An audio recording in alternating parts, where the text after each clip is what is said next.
Hello everyone नमस्ते सबैजनालाई स्वागत छ कुकिङ टुगेदरको च्यानलमा। यदि हजुरहरू नयाँ हुनुहुन्छ भने चाहिँ सब्सक्राइब गर्न नबिर्सिनु होला है त।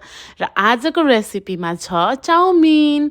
चाउमिन बनाउन चाहिँ एकदमै सजिलो छ र म यहाँहरूलाई कसरी बनाउँछु भनेर देखाउँछु। ल सुरु गरौँ है त।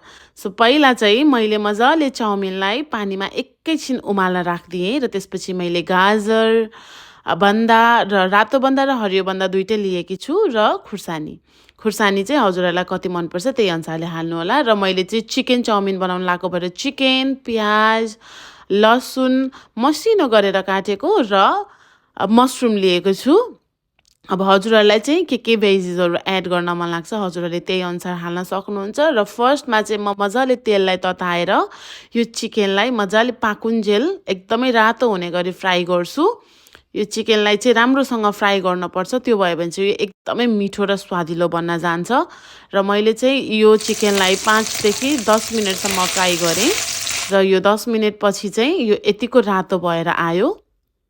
यतिको रातो भइसकेपछि चाहिँ यसलाई चाहिँ म एउटा प्लेटमा खनाउन गइरहेको छु। र त्यसपछि त्यही भाँडोमा चाहिँ मैले लसुनलाई फुराएँ र लसुनलाई एकछिन फुराउने बित्तिकै मैले प्याजलाई हालेँ। र प्याज पनि तपाईँहरूले कति खानुहुन्छ त्यही अनुसार हाल्नु होला। र मैले यसलाई चाहिँ एकैछिन चलाइदिएँ। यसलाई राम्रोसँग चलाएपछि मलाई चाहिँ च्याउ एकदमै मनपर्छ चाउमिनमा भनेको भएर मैले चाहिँ त्यो पनि अभाइलेबल भएको भएर हालिदिएँ। र मैले चाहिँ त्यसपछि बन्दा खुर्सानी र क्यारेट्सहरू हालिदिएँ।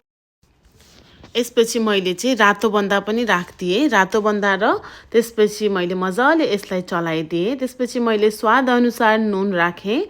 हजुरहरूले आफ्नो प्रिफर अनुसारको नुन राख्नु होला। र यदि हजुरहरूले सोया सस हाल्दै हुनुहुन्छ भने चाहिँ अलिकति कम नुन राख्नु होला।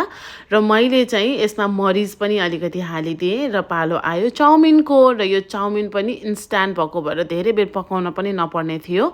र मैले चाहिँ यसलाई जम्मा 2 मिनट मात्र उमालेकी थिएँ। थोरै सोया सस हालिदिने। सस हालेपछि चाहिँ यसलाई एकैछिन उल्टाइ पल्टाइ गरेर मजाले चलाइदिन पर्छ। यो सबै ठाउँमा सोया सस चाहिँ राम्रोसँग लागोस् भनेर। र मैले चाहिँ यसलाई सबै ठाउँमा राम्रोसँग लाग्ने गरेर चलाइदिँदैछु। र रातो बन्दाहरू चाहिँ हजुरले अन्तिममा पनि हाल्न सक्नुहुन्छ है।